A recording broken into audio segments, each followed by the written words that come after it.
주일 예배로 오신 여러분 모두를 주님의 이름으로 환영합니다. 시편 47편 6절에 보면 찬송하라, 하나님을 찬송하라, 찬송하라, 우리 왕을 찬송하라 라고 하셨습니다. 우리 주님은 찬송받으시기에 합당하신 분이십니다.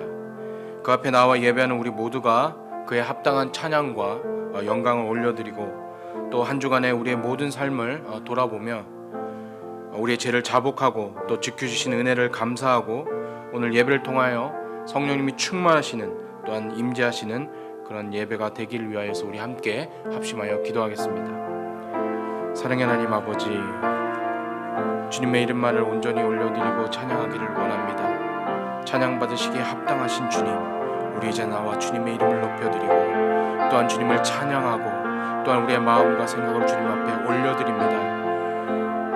만유의 주제이시고 우리를 주장하시며 지금도 우리와 함께 역사하시며 이 세계를 이끌어 가신 하나님, 온전히 올려드리는 영광과 찬양을 주님 앞에 올려드립니다. 우리의 예배가 온전히 주님의 이름을 높이며 주님을 찬양하고 주님께 영광 돌리는 시간 될 수 있도록 주님 도와 주시옵소서. 아버지 하나님, 우리 한 주간의 우리의 삶을 돌아볼 때 주님 앞에 아버지는 올바르게 또한 주의 말씀에 순종하지 못하고 또한 주의 뜻대로 순종하지 못했던 우리의 삶과 우리의 자신의 모습을 돌아봅니다. 주를 따르기보다는 나의 생각과 의지와 나의 육신의 적인 것을 쫓아 살았던 것을 주여 회개하고 자복합니다. 주여 용서하여 주시옵시고 주님의 보혈 은혜로 아버지 시간에 우리를 붙들어 주셔서 온전히 주님 앞에 나아갈 수 있도록 주님 도와주시옵소서.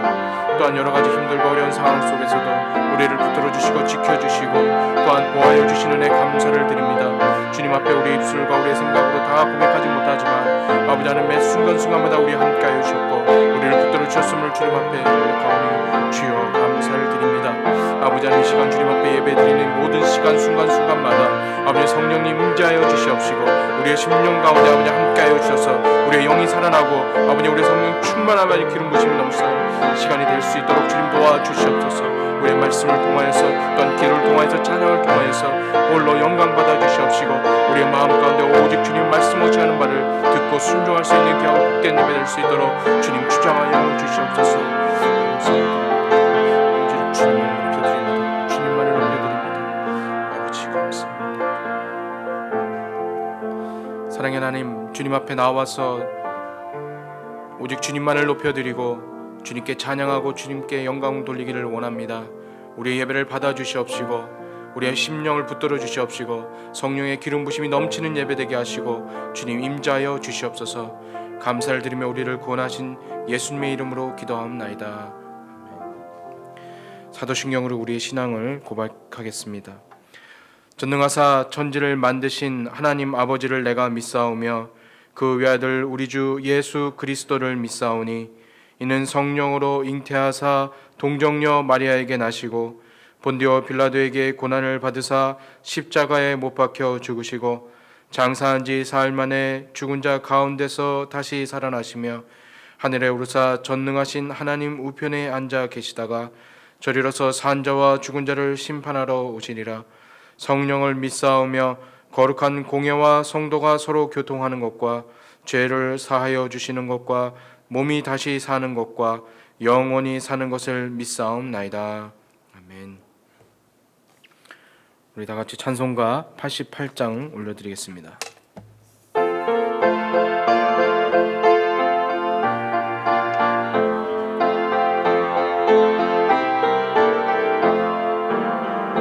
내 진정 사모하는 친구가 되시는 우주 예수님은 아름다워라.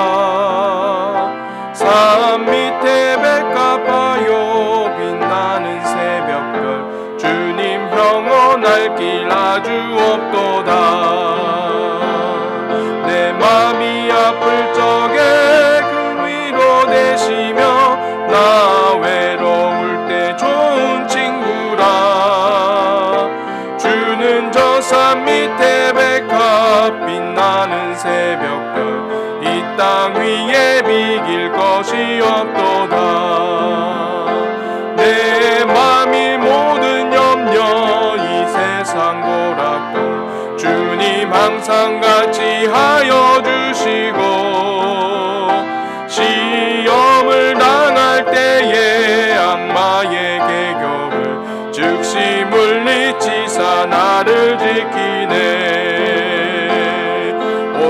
세상 날 버려도 주 예수 안 버려 끝까지 나를 돌아보시니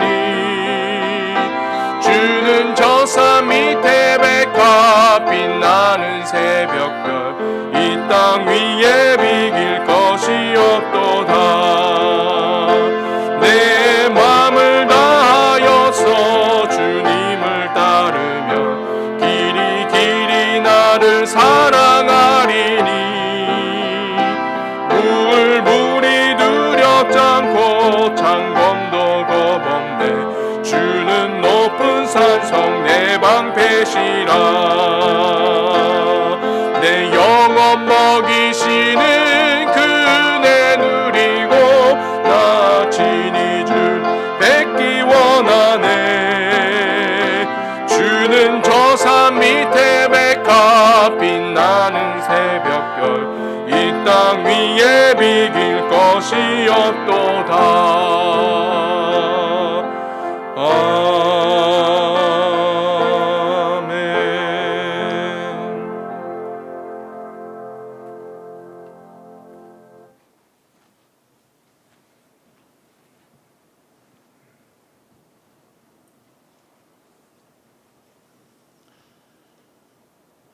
사랑과 은혜의 아버지 하나님, 지난 한 주간도 주의 눈동자와 같이 지키고 보호해 주시며 동행해 주셨던 아버지 하나님께 감사와 영광을 올려드립니다. 주님의 몸된 교회와 주님의 공동체 위에 주의 무한하신 은혜로 세상의 모든 어려움과 또 저희들을 위협하는 바이러스로부터 지키고 보호하여 주옵시고 또 모든 어려움들 해결받게 하여 주옵소서. 주님, 어렵고 힘든 세상 가운데 또한 저희를 홀로 두지 마시고 주께서 항상 동행해 주시고 보호해 주심으로 주님을 매일 만나는 저희들의 삶이 되게 하여 주시고 주님께 그 은혜를 돌리고 또 주의 성호를 찬양하는 저희 모든 공동체 될 수 있도록 주님 저희를 축복하여 주옵소서. 이 시간 주님 앞에 우리의 죄악된 허물과 또한 우리 입술로 지었던 또 마음으로 지었던 모든 죄악된 모습을 내려놓고 주님의 용서를 구합니다. 주님의 긍휼 은혜로 또 그 긍휼로 십자가에 달리신 예수의 피로 깨끗게 하여 주옵소서. 주님, 처음 만난 그 기쁨과 그 은혜를 새롭게 하셔서 믿음의 자녀로 또 축복받은 자녀로 살아갈 수 있도록 허락하여 주옵소서. 주님의 은혜로 진행되는 교회 매각 과정도 선하게 역사하여 주옵시고 담당하는 변호사와 관계된 모든 이에게 지혜를 더하게 하셔서 순조롭고 은혜롭게 잘 마무리되도록 인도하여 주옵소서. 또 새로운 주의 장막도 허락해 주시고 주님 말씀 사역도 잘 감당하는 공동체 되도록 주의 은혜를 허락하여 주옵소서. 교회의 머리 되시는 주님, 이 시간 예배로 나아갑니다. 찬양으로 나아갑니다. 박갑동 목사님의 영역을 강건케 하시고 성령 충만케 하셔서 기도로 준비하신 말씀을 통해 우리의 영을 살리고 육신에 새겨지며 세상에 그 어떤 것도 채울 수 없는 은혜가 충만한 시간 되게 인도하여 주옵소서. 또한 악한 사단마귀 틈타지 못하도록 성령님 역사하여 주옵소서. 온 마음 다해 드리는 모든 예배 가운데 주님 홀로 영광 받으시길 원하며 우리를 사랑하시는 예수 그리스도 이름으로 기도드립니다. 아멘.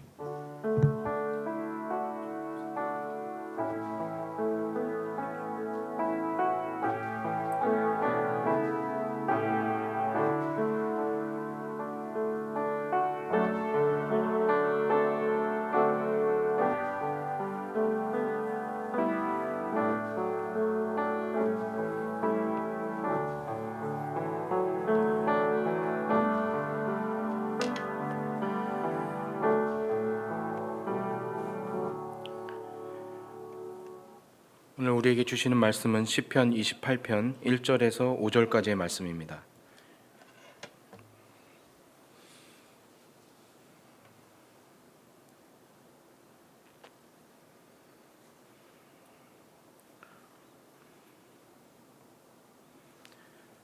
다 찾으신 줄 알고 제가 봉독해 올리겠습니다. 여호와여, 내가 주께 부르짖으오니 나의 반석이여, 내게 귀를 막지 마소서. 주께서 내게 잠잠하시면 내가 무덤에 내려가는 자와 같을까 하나이다. 내가 주의 지성소를 향하여 나의 손을 들고 주께 부르짖을 때에 나의 간구하는 소리를 들으소서. 악인과 악을 행하는 자들과 함께 나를 끌어내지 마옵소서. 그들은 그 이웃에게 화평을 말하나 그들의 마음에는 악독이 있나이다. 그들이 하는 일과 그들의 행위가 악한 대로 갚으시며 그들의 손이 지으신 대로 그들에게 갚으고 그 마땅히 받을 것으로 그들에게 갚으소서. 그들은 여호와께서 행하신 일과 손으로 지으신 것을 생각하지 아니하므로 여호와께서 그들을 파괴하고 건설하지 아니하시리로다. 아멘.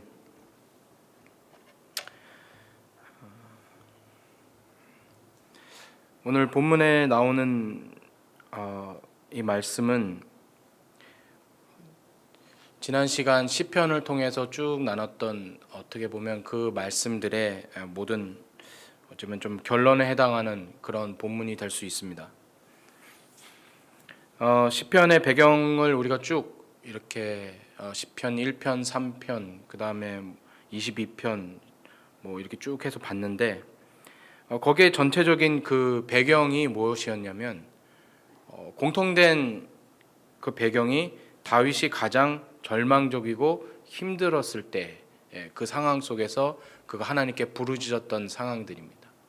어쩔 때는 하나님께 찬양을 올리기도 하고, 어쩔 때는 원망을 하기도 하고, 어쩔 때는 자신의 처지를 탄식하고 토로하고 그런 모습들을 우리가 찾아볼 수 있었습니다. 시편을 통해서 우리가 한 가지 얻을 수 있는 유익이 있다면 시편을 앞으로도 다른 시편이 많이 있죠. 하지만 쭉 여러분이 얻을 수 있는 유익이 있다면 시편을 통해서 이와 같이 내가 이런 상황 속에서 이와 같은 기도를 할 수 있겠구나라는 부분입니다.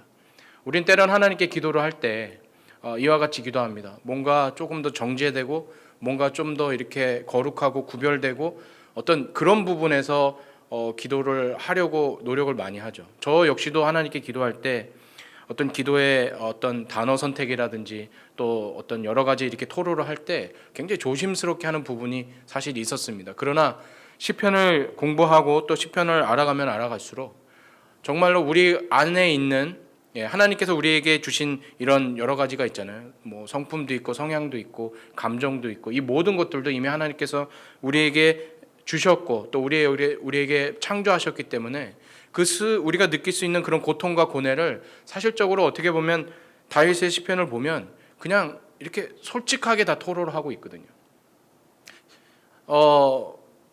시편 37편이나 그 다음에 136편 같은 경우에 나중에 찾아보시면 아시겠지만 다윗 같은 사람이 어떻게 그와 같은 기도를 할 수 있었을까라고 싶을 정도로 그의 기도가 굉장히 처절하고 또 그를 대적하는 원수들에 대해서 막 저주를 퍼붓거든요. 우리가 생각할 때는 저런 말들을 과연 기도라고 할 수 있나? 저런 말들을 이렇게 토로할 수 있나? 이런 고민이 들게 됩니다. 그런데 이 시편을 통해서 우리가 알게 되는 것은 적어도 내가 하나님 앞에 서는 그 순간만큼은 조금 더 솔직하게 진솔하게 나에 있는 모든 것들 다 토해낼 수 있다는 겁니다. 여러분 어디 가서 누군가에게 이렇게 나의 억울한 심정과 나의 답답한 심정과 상황들을 이야기할 수 있죠. 하지만 솔직하게 다 털어놓기는 쉽지 않아요. 그러나 우리 하나님께서는 우리를 지으셨기 때문에 우리의 사정을 모두 다 알고 계시기 때문에 나에 있는 모든 것들을 다 토로하셔도 다 토로하고 내어놓아도 하나님께서는 그 다 받아주신다는 사실입니다. 여기에 참 은혜가 있는 거예요. 우리가 시편을 이렇게 묵상하면 묵상할수록 여러분 우리 안에 이렇게 매여 있는 것, 우리가 온전히 하나님께 다 토로하지 못하는 것, 정말 답답한 것, 또 이런 말까지 해야 되는가 싶을 정도 하는 모든 것들을 하나님 앞에 다 내어놓고 쏟아낼 수 있다는 사실이 우리 시편을 통해서 우리가 얻을 수 있는 유익이 될 것입니다. 오늘도 보면요, 다윗이 이와 같은 고백을 합니다. 여호와여, 내가 주께 부르짖으니 나의 반석이시여 내게 길을 막지 마소서, 이렇게 이야기합니다. 여러분, 이 말씀을 좀 가만히 생각을 해보면요, 다윗이 하나님께 뭐라고 이야기하는 상황이냐면, 하나님, 내가 그렇게 처절하게 하나님께 부르짖는데 하나님 왜 말씀이 없으십니까? 예. 그가 느낄 때는 하나님이 지금 길을 막고 계신 것 같다는 거예요. 예. 하나님, 제발 제 말 안 들으세요? 길을 좀 열고 내 말 좀 들어주세요 라고 이렇게 이야기하고 있는 거예요. 어떻게 보면 굉장히 불경스럽잖아요. 하나님께 좀 길을 열고 내 말 좀 들어달라고요. 지금 이렇게 고백을 하고 있는 겁니다. 예, 좀 더 나가면, 하나님 지금 기머거리입니까? 하나님 지금 기머거리예요? 내 말을 안 들어주십니까? 내가 이렇게 부르짖는데 하나님 내 말 안 듣고 계신 거예요? 예, 기머거리입니까? 여러분, 이 반석이라는 단어를 성경에 많이 나오는데, 우리가 하나님 나의 반석, 다윗도 그렇게 고백을 했죠. 이 반석이라는 또 다른 의미는, 또 반대말은 사실은 우리가 잘 알듯이 우상은요, 다듬는 돌로 만듭니다. 그때 당시에, 그죠? 돌을 다듬어요. 근데 반석은 다듬지 않죠. 그래서 이 반석의 반대말은 사실은 새겨진 우상입니다. 우상. 그래서 반석, 그 다음에 이 우상이 서로 반대의 의미를 지니는 의미로 우리가 해석할 수가 있어요. 그런데 하나님은 나의 반석이시지 않습니까? 하나님은 다듬는 돌로 만든 우상이 아니지 않습니까? 지금 이렇게 그는 반문하고 있는 거거든요. 하나님, 내가 볼 때는 저런 거짓 신들, 돌로 다듬어서 만든 저 우상들은, 그들은 들을 수가 없습니다. 그들은 말을 할 수가 없습니다. 그들은 지금 귀를 막고 내 말을 듣지 않는 것처럼 아무리 간구하고 기도하여도 그들에게 능력이 없습니다. 그런데 지금 하나님은 무엇입니까? 반석이시잖아요. 하나님은 우상이 아니잖아요. 다듬는 돌이 아니잖아요. 근데 왜 그 우상들처럼 길을 막고 계시는 거예요? 이렇게 질문을 하고 있는 거거든요. 굉장히 어떻게 보면 너무 불경스럽고 너무 버릇없어 보이는 그런 기도입니다. 그럼에도 불구하고 제가 서두에 말씀드렸던 것처럼, 여러분, 우리는 하나님 앞에 좀 더 솔직하게 기도해야 될 필요가 있다는 거예요. 하나님이 우리의 심정과 우리의 마음과 그런 것들을 다 알고 계시거든요.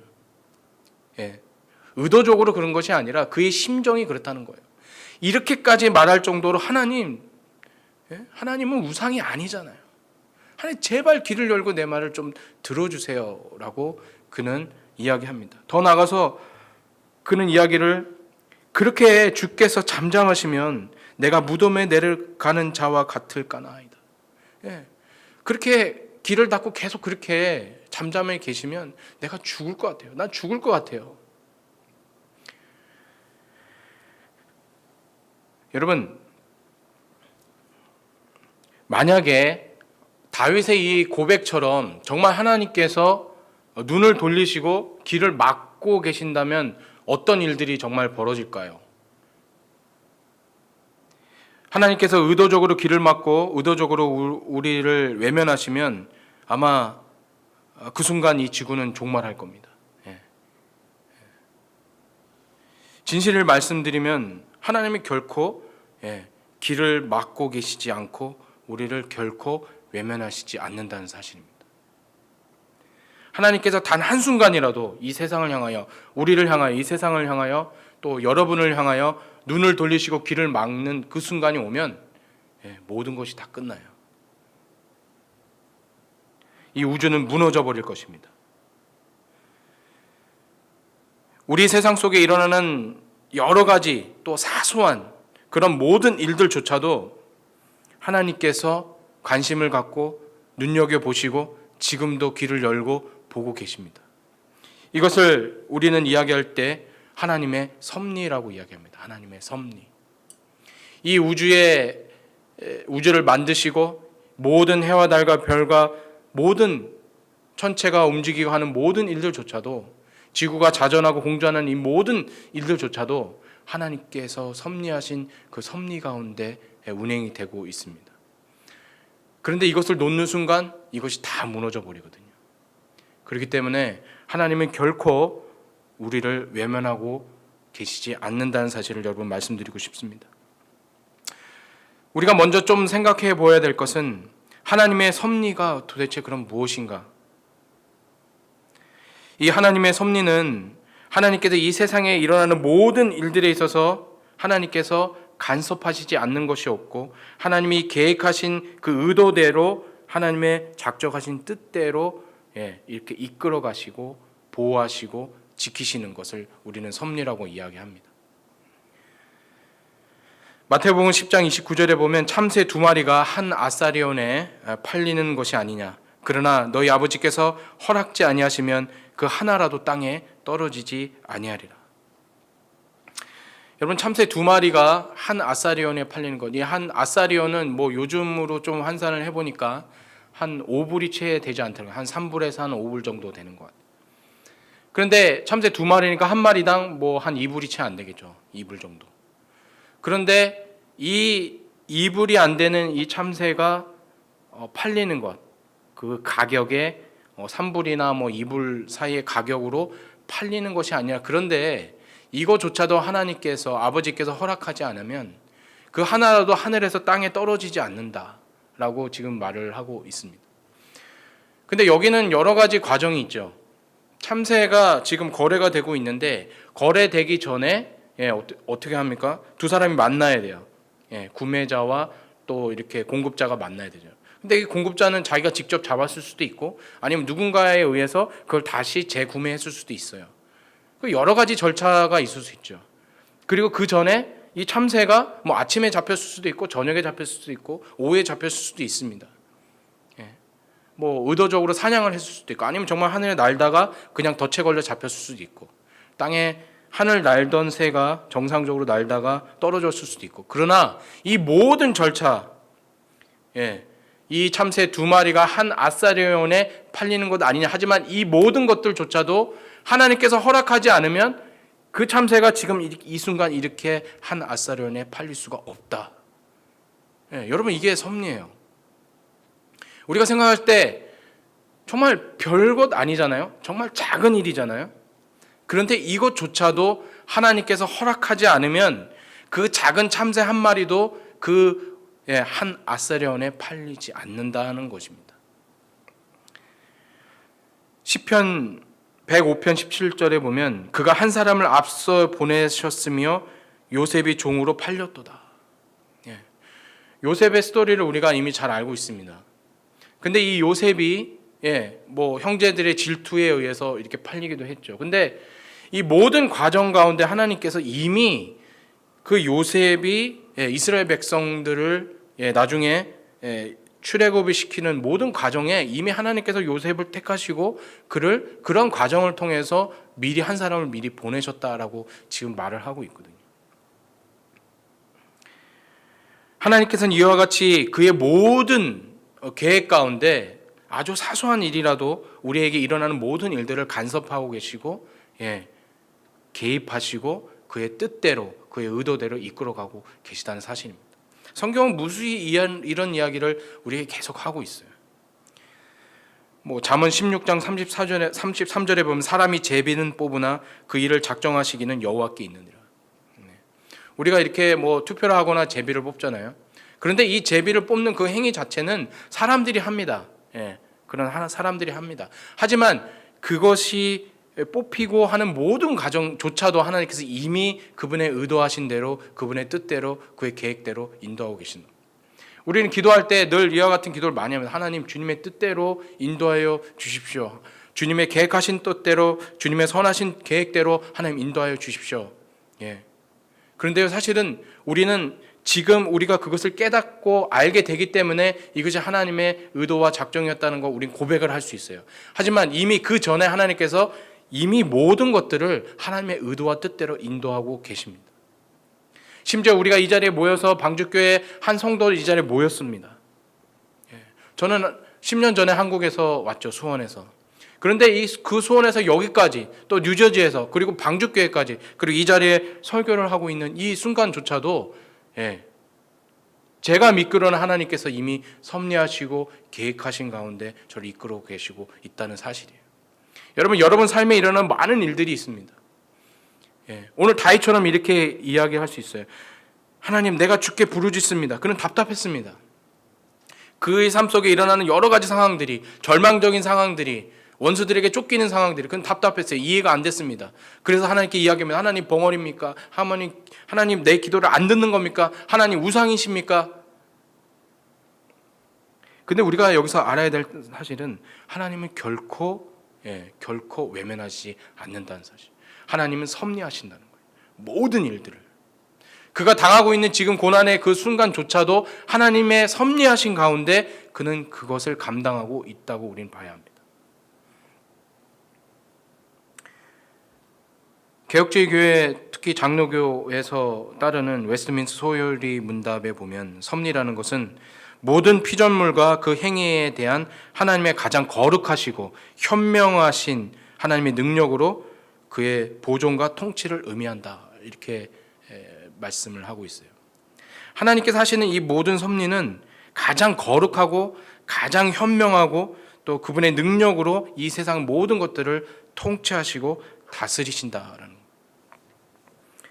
여러분, 우리 인간 사생에서 일어나는 모든 것들이 하나님께서 이 섭리 가운데 하나님은 창조하신 이 모든 피조물 세계를 존재케 하시고 또 그것을 친히 모든 일어나는 일들을 친히 간섭하시고 또한 만물이 정하신 그 목적대로 하나님께서는 그것을 운행해 가시는 것을 우리는 섭리라고 할 수 있습니다. 우리에게 허락된 우리의 삶조차도요, 하나님께서 나를 생존케 하시고 존재케 하신 것도 하나님의 섭리이시고 또 우리가 살아가고 일어나는 모든 일들 그 가운데서도 일어나는 모든 것들조차도 하나님의 개입과 관심과 하나님의 통치와 다스리심이 있다는 것. 그리고 그분의 뜻대로, 그분의 목적대로 우리의 삶을 이끌어 가시기를 원하시고 이끌어 가고 계십니다. 그런데 여기에 한 가지 우리가 알 수 있는 것은 바로 이것은 심한 오해라는 거예요. 오해. 하나님께서는 섭리하시는 분이시고 다스리시는 분이시고 그가 창조하신 것을 외면치 않으시는 분인데 우리는 그렇게 느낄 수 있다는 거예요. 우리가 오해할 수 있다는 거예요. 오랫동안 하나님께 기도하고 부르짖었는데 아무런 응답도 없고 반응도 없고 그럴 때 우리는 다윗처럼 이렇게 할 수 있다는 거예요. 우리 인간의 가진 연약함 때문에 우리는 이와 같은 오해에 빠질 수가 있습니다. 하나님의 섭리를 우리는 다 알 수가 없습니다. 지금 이 순간에 일어나는 모든 일들조차도 또 저번 주에 일어났던 어떤 그러한 일들, 이해할 수 없는 상황들, 또 1년 전에 나에게 일어났던 그러한 일들, 이해가 되지 않는 상황들, 사건들, 우리는 이해할 수 없어요. 하지만 그 일들조차도 나중에 돌이켜보면 우리는 나중에 깨달을 수는 있습니다. 하지만 이것조차도 우리는 믿어야 합니다. 하나님의 섭리 가운데 있다는 사실을.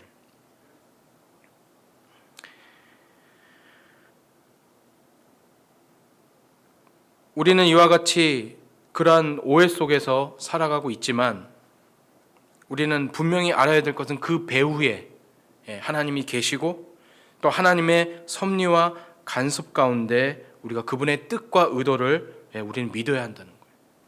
믿어야 합니다. 어찌 보면 우리는 하나님의 뜻을 구합니다. 하나님, 이러한 일들 또 저런 일들 주님의 뜻대로 주님 이렇게 인도하여 주시고 우리는 그렇게 기도를 하고 바랍니다. 사실은 근데 우리가 그렇게 기도하기 전에 이미 하나님께서 계획하신 뜻과 의도가 이미 존재하죠. 하나님은 그분의 뜻대로 우리를 이끌어가고 계십니다. 그분의 뜻대로 이미. 근데 여기서 우리가 생각할 수 있는 것은 그러면 제가 말씀드리고 싶은 것은 하나님은 귀를 막는 분이 아니시나 하나님은 들으신다는 거예요. 하나님은 귀를 열고 간섭하시고 보시고 불철주야로 우리가 이야기하잖아요. 정말 불꽃 같은 눈동자로 우리를 지켜보고 계시거든요. 매 순간마다 어떤 일이 벌어지든 참새 한 마리가 팔리는 그 사소한 일들조차도 하나님께서 개입하시고 간섭하신 일들이에요. 그렇기 때문에 하나님은 귀를 열고 듣고 계시다는 거예요. 그리고 하나님은 말씀하시는 분입니다. 하나님 말씀하세요. 요한복음 1장 1절에 하나님은 말씀이시다. 하나님의 말씀으로 이 세상을 창조하셨고 또 예수님도 말씀을 통해서 무수한 말씀 또 기적과 병자를 고치기도 하셨고 또 구약 성경에 있는 많은 선지자를 통해서 하나님 말씀하셨고 또 이와 같이 우리에게 주신 이 말씀 주어 주신 기록된 말씀을 통해서도 하나님은 지금도 말씀하고 계십니다. 또 오늘 이 설교를 통해서도 또한 많은 사건과 사고를 통하여서도 하나님은 우리에게 늘 말씀하고 계세요. 그런데 오늘은 하나님께서 이렇게 말씀하시는 분인데 분명히 들으시는 분이시지만 하나님께서 말씀하시는 분인데 오늘은 이 상황은 다윗이 하나님 말씀이 없는 거예요. 우리는 분명히 하나님의 음성을 들을 수 있고 하나님 말씀하시는 분이신데 우리가 부르짖는데 하나님이 분명히 들으시는 분인데 말씀이 없으시니까 이와 같은 오해가 생기는 거예요. 우리는 대화 가운데 그럴 수가 있죠. 막 나는 한참 이야기를 하고 막 이야기하는데 상대방이 아무 말이 없어요. 그럼 우린 그런 오해에 빠질 수 있죠. 내 말을 무시해? 내 말 안 듣고 있는 거야? 그렇게 생각할 수 있죠. 아마도 다윗은 그와 같은 그의 절박한 심정 가운데 그의 애타는 그런 간절한 심정을 하나님께 토로하고 부르짖는데 하나님이 어떤 일도 그의 상황이 변하지 않으니까 원수들이 더욱더 거세게 일어나고 그를 죽이려고까지 하니까 그는 이제 어떻게 합니까? 하나님께서 아무 말씀도 없으시다 보니까 그는 두렵기도 하고 하나님께서 내 말을 듣고 안 계신 건가? 이런 생각까지 빠지게 된 겁니다. 근데 우리가 분명히 기억하는 건 하나님은 반드시 듣고 계십니다. 이 사실은 변함이 없습니다. 근데 우리는 가끔 하나님께서 이렇게 침묵하실 때가 있다는 것을 우리는 알아야 되거든요. 우리가 하나님께 부르짖는데 하나님께서 침묵하세요. 그럼 우리는 오늘 다윗처럼 그렇게 오해에 빠지거든요. 하나님 내 기도를 안 들으신 건가? 나의 부르짖음을 외면하시는 걸까? 나의 상황을 모른 척 하시는 걸까? 왜 이렇게 내버려 두시는 거지? 왜 이렇게 힘들게 그대로 놔두시고 오히려 더 힘들게 만드시는 거야? 이쯤 되면 해결해 주셔야 되는데 이쯤 되면 내가 부르짖는 이 부르짖음에 듣고 응답을 해 주셔야 되는데 하나님 말씀이 없습니다. 그래서 우리의 마음은 낙담케 되고 오늘 무덤에 내려가는 자와 같이 정말 죽을 것 같습니다. 다시 한번 강조드리지만 하나님은 섭리하시는 분이에요. 하나님은 개입하시고 지켜보고 계시고 들으시는 분이십니다. 출애굽기 3장 7절에 보면 여호와께서 이르시되 내가 애굽에 있는 내 백성의 고통을 분명히 보고 그들이 그들의 감독자로 말미암아 부르짖음을 듣고 그 근심을 알았다. 하나님께서 애굽의 이스라엘 백성들의 고통을 보셨고요, 아셨고요, 그들의 부르짖는 소리를 들으셨다고 그랬어요. 여러분, 애굽의 종살이가 몇 년이었습니까? 창세기 15장 13절에 하나님께서 아브라함을 통하여 언약을 세우실 때 그의 후손들에 대한 약속을 말씀을 하시죠. 예언을 하십니다. 내 자손이 이방에서 객이 될 것이고 그들을 섬기겠고 그들은 400년 동안 내 자손을 괴롭게 할 것이다. 출애굽기 12장 40절에 보면 이스라엘 자손이 애굽에서 거주한 지 430년 만에. 아까도 말씀드렸지만 요셉을 한 사람 먼저 보내서 요셉을 통하여서 애굽 땅에 이스라엘 백성들이 거하게 하셨는데 400년 동안 그들이 고통을 당하게 됩니다. 400년 동안. 근데 이걸 잘 생각을 해보면 400년 동안 그들이 고통을 당했어요. 근데 400년 동안 어떤 일이 벌어지지 않았습니다. 그들이 400년 동안 부르짖었어요. 세대와 세대를 거쳐서. 400년 동안 하나님 우리를 제발 구원해 주세요. 제발 우리를 도와주세요. 이 속박에서 벗어나게 해주세요. 우리를 제발 해방시켜 주세요. 400년 동안 부르짖었어요. 400년 동안. 근데 400년이 지나고 나서야 모세를 통해서 그들을 출애굽시키셨잖아요. 400년 동안. 우린 충분히 생각할 수 있죠. 10년, 20년 동안도 부르짖었는데 아무 응답이 없으면 이거는 하나님이 안 듣고 계신다라고 생각할 수 있죠. 근데 400년이면 여러분 어떻습니까? 아무 일도 일어나지 않았어요. 400년 동안. 근데 400년 이후에 하나님께서는 그분의 때에 역사하셨죠. 그런데 오늘 출애굽기 3장 7절에 분명히 하나님께서 말씀하시기를 내가 애굽에 있는 내 백성의 고통을 분명히 들었다. 분명히 보았다. 그들의 부르짖음을 내가 알고 그들의 근심을 내가 안다. 하나님께서 내가 400년 동안 그들이 부르짖는 소리를 분명히 알고 있고 분명히 듣고 있고 내가 분명히 그들의 근심을 알고 있다라고 말씀하셨어요. 안 듣고 계신 게 아니죠. 들으셨어요. 비록 우리의 시간에서는 너무 오랜 시간이지만 하나님은 듣고 계셨고 보고 계셨어요. 이스라엘 백성 전체의 부르짖음을 들으셨죠. 하지만 그 이스라엘 전체 백성 중에 개개인 한 명 한 명의 고통의 소리 역시도 하나님께서는 듣고 계셨어요. 세대와 세대를 거쳐서 부르짖는 그 고통의 소리조차도 하나님은 잊지 않고 기억하시고 들으셨다는 사실입니다. 그런데 이스라엘 백성들에 대하여 오랫동안 침묵하셨습니다. 듣고는 계시되, 듣고는 계시고 알고는 계시고 분명히 보고는 계시는데 침묵하셨다는 거예요. 그렇다면 우리는 왜 하나님은 들으시는데 왜 침묵하고 계신가? 여러분, 아브라함은 아들을 약속을 받았습니다. 부름을 받고 75세에 부름을 받고 아들을 약속받았죠. 자손에 대한 약속을 받았죠. 근데 아브라함이 언제 자손을 낳습니까? 100세. 아브라함은 25년 동안 기다렸어요. 25년 동안 자손을 주실 거라는 것을 믿고 기다렸는데 25년 동안, 그것도 75세에 그 이야기를 듣고 100세가 되어서도 99세가 되어서도 아무 일들이 일어나지 않았습니다. 100세 때 아들을 낳았어요. 25년 동안 하나님께서 그 부분에 대해서 침묵하셨어요. 25년 동안. 그런데 어떻습니까? 하나님께서 그 약속을 반드시 지키셨거든요. 그가 얼만큼 부르짖고 얼만큼 확인하고 얼만큼 기도할 때마다 그가 부르짖지 않았겠습니까? 하나님 약속해 주셨잖아요. 하나님 아들 주신다고 그랬잖아요. 자녀 주신다고 그랬잖아요. 하늘의 별과 같이 많은 자손을 저에게 주신다고 약속하셨잖아요. 그런데 10년이 지나고 20년이 지나고 25년이 됐는데 그제서야 하나님께서 응답을 하셨다는 거예요. 우리는 이와 같은 상황에 처하게 되면요, 오랫동안 기도하고 오랫동안 어떤 것이 분명히 이루어질 것을 소망하는데 이 소망이 끊어지죠. 시간이 가면 갈수록. 그에 대한 부르짖고 기도하는 열정도 떨어지고요. 1년, 2년 기도하고 이건 안 되는 것 같다. 10년을 내가 자꾸 기도했는데 이건 안 되는 것 같다. 하나님 내 기도를 안 들으시는 것 같아. 여러분, 그렇지 않습니다. 이것은 우리의 오해입니다. 하나님은 우리의 작은 신음에도 응답하시고 우리의 기도를 기억하고 계십니다. 하나님께서 침묵하시는 몇 가지 이유가 있는데, 첫 번째로는 말씀을 통해서 확인해 보면 하나님은 이 침묵의 기간 동안 하나님을 더욱더 깊이 또 그분의 섭리 가운데, 그리고 그 섭리를 믿고 살아가도록 우리를 이끄신다는 겁니다.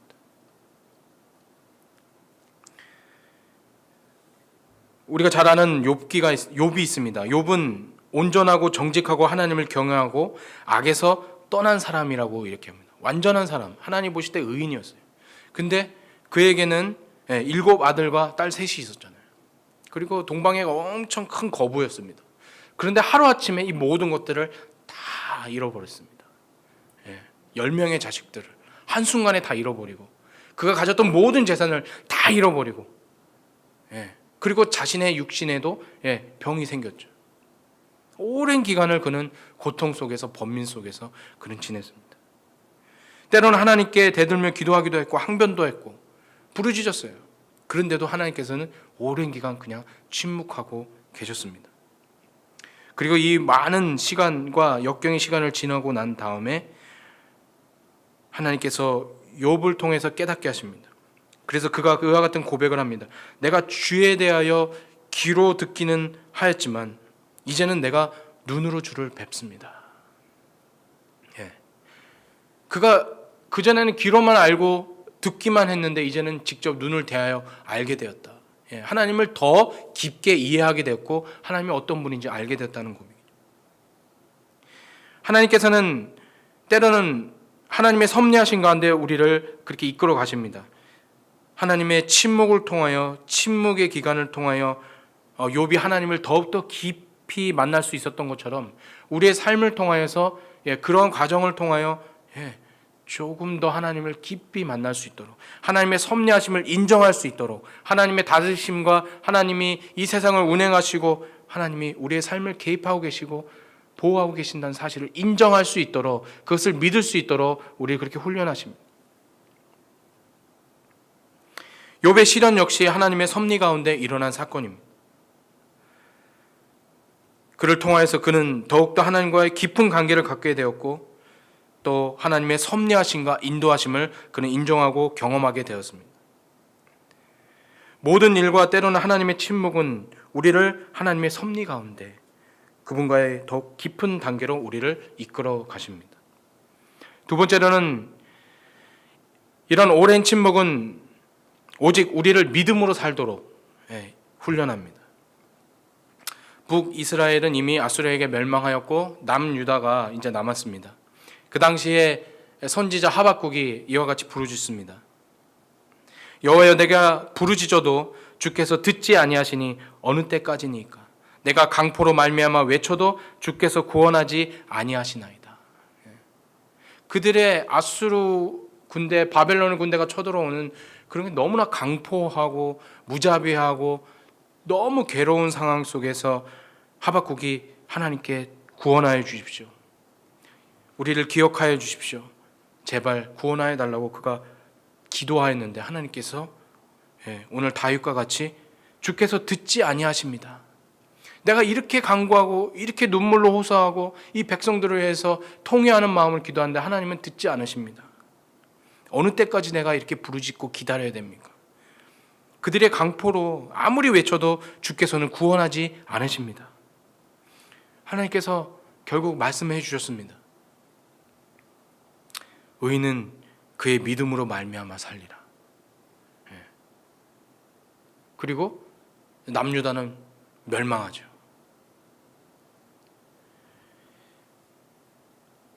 하박국은 그의 부르짖음에 하나님이 응답하시기를 원했고 또 구원을 바랬습니다.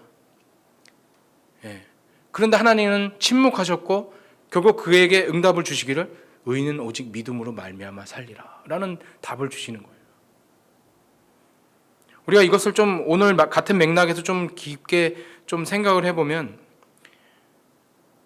내가 지금 너희들이 당하는 이 고난과 이스라엘이 바벨론을 통하여서 멸망당한 이 모든 일들조차도 나의 섭리 가운데 있다는 사실이에요. 나의 섭리 가운데 있다. 이것은 벌어질 일이다. 내가 의도하고 계획한 대로 일어나는 나의 계획과 의도대로 내가 하는 섭리다. 그리고 너는 그것을 믿어라. 그것을 믿어라. 그래서 오직 의인은 믿음으로 말미암아 살리라. 네가 이런 상황 속에서 살 수 있는 길은 오직 믿음이다. 나를 믿어라. 나를 믿어라. 우리는 하나님의 섭리를 이해해야 되고 그것을 바라봐야 됩니다. 참새 두 마리가 한 아스리온에 팔리는 그 상황을 보면서요, 우리는 그 배후에서 하나님의 역사하심을 우린 이해할 수 있어야 돼요. 우리 삶 속에서 일어나는 크고 작은 일들, 이해할 수 없는 그런 일들은 그런 가운데서로도 우리는 그 배후에 계신 하나님의 섭리하심, 통치하심, 보호하심을 우린 인정하고 그것을 믿을 수 있어야 합니다. 그것이 우리가 하나님께서 우리에게 침묵하신 이유입니다. 하나님께서는 그 침묵을 통하여 끝까지 하나님을 신뢰하는 사람으로 만들어가고 계시거든요. 하나님의 침묵은 우리를 오직 믿음으로 살아가는 사람으로 세워주시는 은혜가 있습니다. 그래서 하나님께서는 그 나의 섭리를 끝까지, 나의 통치를, 나의 보호하심을 끝까지 믿고 끝까지 순종하여 따라오기를 그분은 바라십니다. 여러분, 이신전심이라는 말이 있잖아요. 이신전심. 그리고 이와 같은 사람은 우리는 서로 또 이렇게까지 이야기할 수 있죠. 이심전심. 우리는 말이 필요 없어. 말이 필요 없어. 우리 인간 사회도 이와 같은 일들이 있습니다. 너무 나가 믿는 사람이야. 내가 신뢰하는 사람이야. 우리 사회는 굳이 말로 설명할 필요 없어. 그냥 다 알아. 말 안 해도 다 알아. 여러분, 하나님께서도 어쩌면 우리가 하나님과의 그런 관계로 우리를 이끌어 가지고 우리를 대하고 있는지도 몰라요. 말하지 않아도 알잖아. 나 믿잖아. 나를 믿잖아. 내가 굳이 말하지 않아도 내가 너를 지키고 너를 보호하고 너를 인도하고 너를 위해서 내가 모든 계획을 갖고 있고 너를 그렇게 이끌어가고 있다는 것도 알잖아. 믿어봐.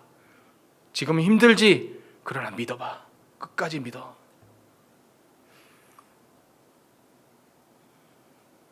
하나님은 우리가 전적으로 하나님을 신뢰하기를 바라십니다. 그래서 이제 다윗은 28편 7절에 그는 이와 같은 고백을 하고 있습니다. 6절에 여호와를 찬송하며 내 간구하는 소리를 들으심이로다. 여호와는 나의 힘과 나의 방패시니 내 마음이 그를 의지하여 도움을 얻었도다.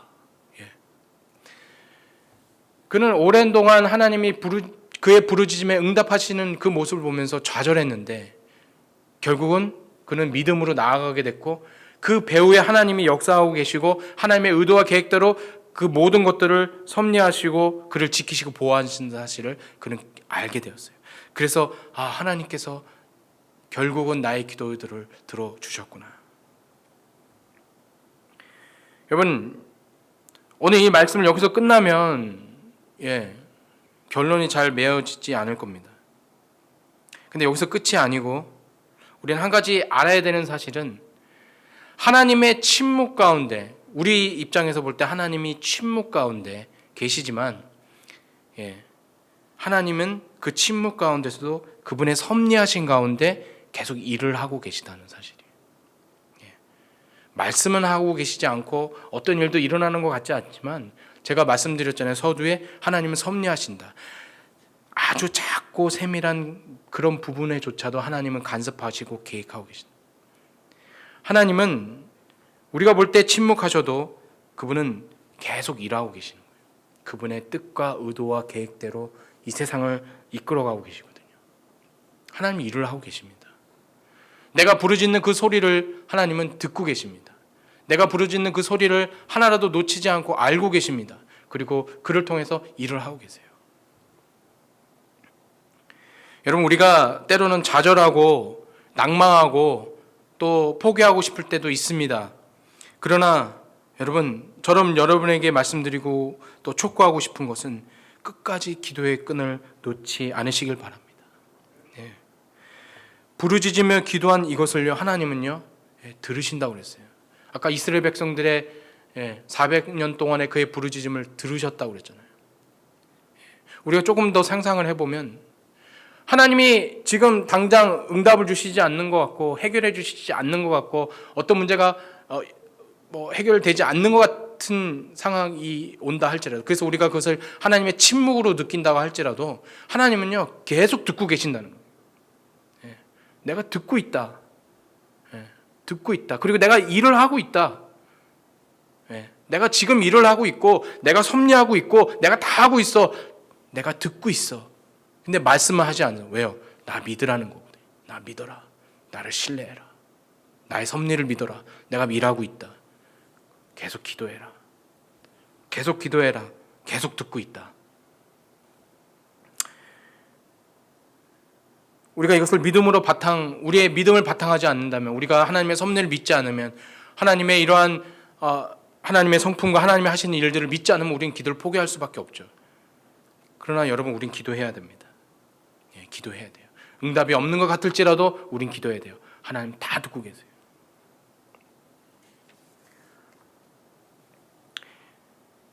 히스기야가 병에 들어서 죽게 되었을 때 하나님께 부르짖었습니다. 하나님 살려주세요. 하나님, 내가 주를 위해서 정말 옳은 일을 하고 주의 말씀대로 살았던 이 모든 것들을 기억하시고 저를 살려주세요. 울며 그의 옷을 찢고 막 기도했어요. 하나님께서 히스기야에게 직접 말씀하시지 않았죠. 여러분, 말씀을 나중에 보세요. 하나님이 히스기야에게 직접 말씀하지 않아요. 그는 계속 부르짖었어요. 근데 이사야를 통해서 하나님께서 말씀하십니다. 내가 그의 기도를 들었고 내 눈물을 보았다. 예. 하나님이 그가 옷을 찢고 기도하고 막 소리치고 막 하나님 살려주셔야 하는 그 모든 걸 내가 듣고 그의 눈물을 보았다. 내가 그를 살게 할 것이다. 여러분 다니엘서 9장 23절에 보면 다니엘이 시간을 정해놓고 이스라엘 백성들 그들의 백성들을 위해서 민족을 위해서 기도합니다. 막 기도해요. 그런데 그가 환상 중에 나중에 가브리엘 천사를 만납니다. 가브리엘 천사가 그에게 방문하면서 하는 첫 마디가 내가 기도를 시작할 즈음에 명령이 내려왔다 이렇게 이야기합니다. 네가 기도를 하려고 하는 그 순간 하나님께서 나를 보냈다. 그 말이 뭡니까? 내가 기도를 하려고 다니엘이 기도를 하려고 하는 바로 그 순간, 바로 기도를 시작하는 그 순간 하나님께서 이미 듣고 야 가브리엘 가봐. 나의 응답을 가지고 네가 대신 먼저 가. 여러분 이 시간차를 우리가 생각해 보면요, 하나님께서는요 우리가 기도를 하려고 하는 그 의도를 가지고 이 자리에 앉는 순간, 입술을 여는 순간 하나님 들으신다는 거예요. 하나님은 네가 기도를 할 쯤에 내가 이미 들었다. 여러분 결코 하나님은 우리의 귀를 닫으신 분이 아닙니다. 우리의 기도를 10년 전에, 5년 전에, 1년 동안 계속 꾸준히 했던 그 기도를 하나라도 놓치지 않고 하나님은 다 듣고 계십니다. 그리고 그 가운데 하나님 섭리하세요. 이게 얼마나 큰 은혜입니까? 우리는 계속 기도해야 되거든요. 하나님 날 꾸준히 내가 더 많은 것들을 기도하겠습니다. 더 많이 간구하겠습니다. 하나님 모든 음성과 모든 기도를 다 듣고 계신다는 거예요. 그리고 그 기도를 듣고 하나님은 움직이시고 하나님은 그의 분의 뜻대로 의도대로 섭리하신다는 사실입니다. 말씀을 맺겠습니다. 여러분 우리가 살아가는 가운데 우리의 상황 속에서 우리는 하나님을 믿고 의지하고 살아갑니다. 근데 이 일어나는 모든 일들은 하나님의 섭리 가운데 있다는 사실을 우리는 깨달아야 됩니다. 그리고 이 섭리를 믿고 우리는 하나님께 우리의 기도를 포기하지 않고 나의 기도를 듣고 계신 하나님을 믿고요 나아가야 됩니다. 여러분 삶 속에서 또 우리가 당면한 여러 가지 문제 속에서 또한 내가 내 삶 속에서 일어나는 많은 일들이 다 하나님의 뜻과 의도대로 지금 되어지고 있는 일들이라는 사실을 우리가 인정할 때요. 우리가 인정할 때 우리 하나님과의 관계를 더욱더 깊게 우리가 만들어갈 수 있고 하나님을 신뢰하는 가운데 하나님의 무한하신 인도하심과 보호하심과 하나님의 우리를 돌보시는 귀한 역사가 우리 삶 속에서 일어날 줄 믿습니다. 여러분 기도를 포기하지 마십시오. 끝까지 기도하십시오. 여러분의 그 기도를 작은 신음도 작은 소리도 짧은 기도도 하나님은 다 기억하고 듣고 계십니다. 사랑의 하나님 아버지 감사합니다. 주님께서 섭리하신 주님께서 다스리심 지금도 우리와 함께 하시고 주님이 운행하고 계신 사실을 우리가 믿습니다. 우리는 이해할 수 없고 주님께 기도하였을 때에 우리의 기도를 안 들으신다고 착각할 수도 있지만 하나님 모든 기도를 듣고 계시며 역사하시며 또한 우리를 위하여 일하고 계심을 우리가 믿습니다. 우리 이를 통하여 더욱더 인내하게 하시고 믿음이 성장하게 하시고 주님과의 관계에 있어서 주님만을 믿고 신뢰하는 우리들 될 수 있도록 도와주옵소서. 더욱더 주님 앞에 기도하고 주님을 믿고 따라가는 우리들 되게 하여 주옵소서. 그리하여 지금 당하는 여러 가지 시련과 어려움과 고난 중에서도 우리가 믿음으로 승리할 수 있도록 하여 주시고 더욱더 기도할 수 있는 우리들 될 수 있도록 주님 붙들어 주옵소서. 감사를 드리며 우리를 구원하신 예수님의 이름으로 기도합나이다. 아멘. 공동체 소식을 나누겠습니다.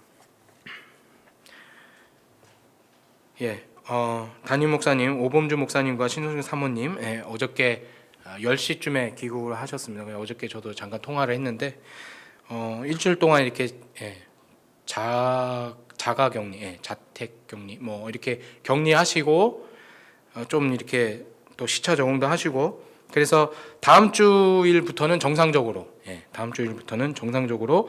모든 사역을 복귀하고 말씀 사역을 다시 시작하게 되실 겁니다. 그래서 여러분 이를 위해서 기도해 주시고 또 뭐 안부 전화하실 수 있는 분들은 또 주중에 하시면 감사하겠습니다.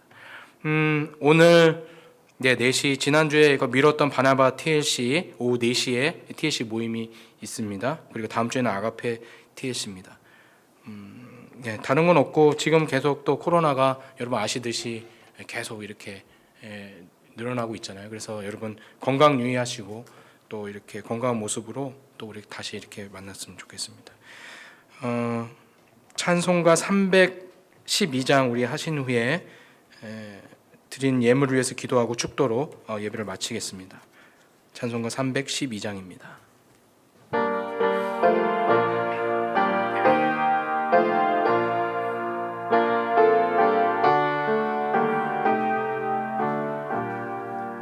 너 하나님께 이끌리어 일평생 주만 바라며 너 어려울 때 힘 주시고 언제나 지켜주시리. 주 크신 사랑 믿는 자 그 반석 위에 서리라.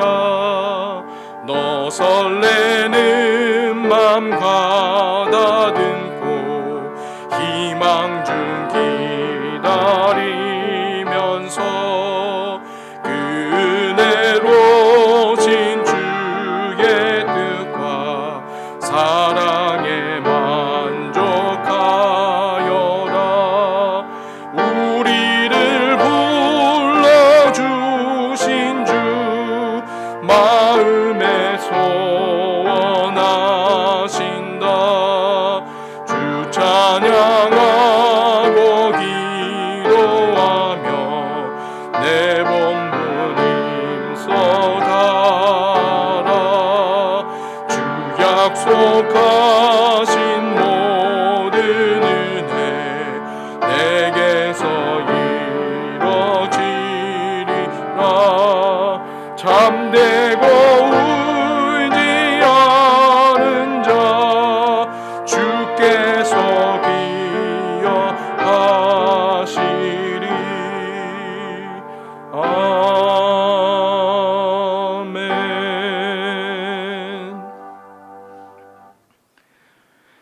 사랑의 하나님 감사합니다. 주님께서 우리를 지켜주시고 보호하시고 주님의 섭리 가운데 인도하여 주신 것 감사를 드립니다.